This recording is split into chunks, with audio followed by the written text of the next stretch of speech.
ओम नमो भगवते वासुदेवाय। नमस्कार सज्जन वृंद।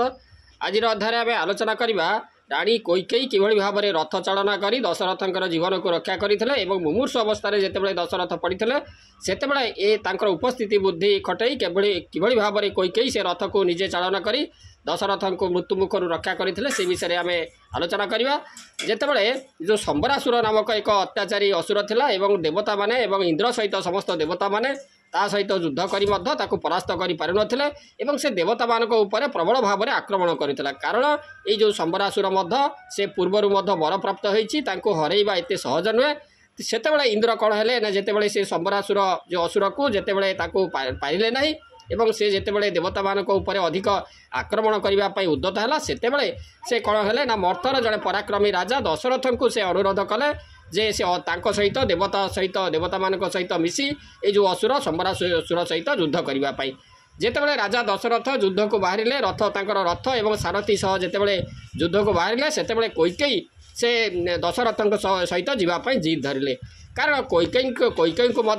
से युद्ध चालना और रथ चालनार कौशल थिला से पूर्वे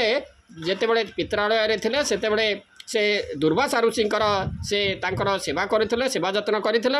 एथिरे संतुष्ट होई दुर्वासा ऋषि तांकर गोटे हाथ को वज्र भली कठिन कर देइथिले वज्र सहित समान कर देइथिले कैकेयींकर गोटे हाथ को एवं युद्ध कौशल और रथ चालना कौशल तांकर जଣା थिला। एवं जितेबाला शंबरासुर सहित युद्ध कले दशरथ प्रबल भाव में युद्ध कले सेतेबाला कौन है ना से जो असुर मानकर आक्रमण में दशरथंकर जो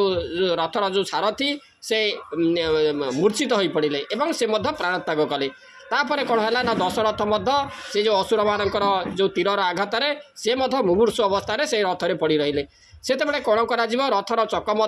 माटी तले तलकू तल दबी जाऊँगी एवं से जो उपस्थित बुद्धि खर्च कले कैकेयी से किभली भाव में ये जो रथ को ये जो असुर मान पछकू नहीं जावाक पड़ो से उपाय से चिंता कले एवं कैकेयी कौन कले से रथ को किभली भाव में चालना करा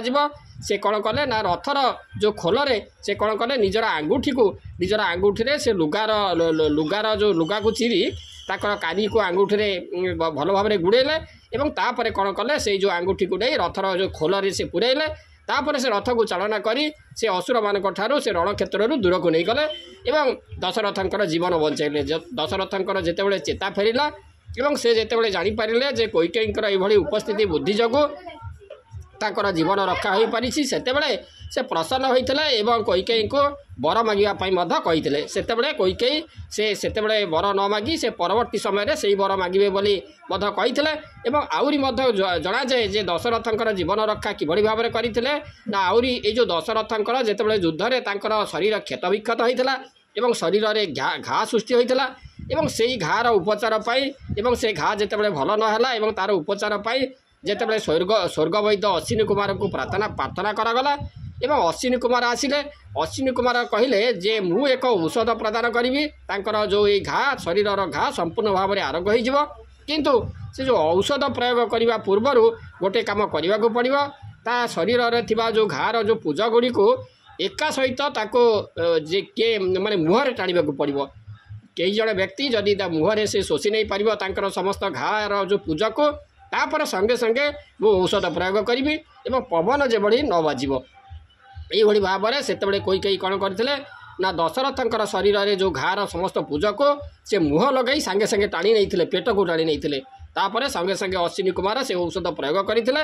दशरथ आरोग्य लाभ करते। तेणु यही भाव में कैकेयी दशरथंकर जीवन रक्षा करते युद्ध क्षेत्र में किभली तांकर उपस्थित बुद्धि खर्च करी से रथ को चालना करी रथ को शत्रु पक्ष ठारू पछ को घुंचाई नहीं दशरथ को मृत्यु मुखर रक्षा करते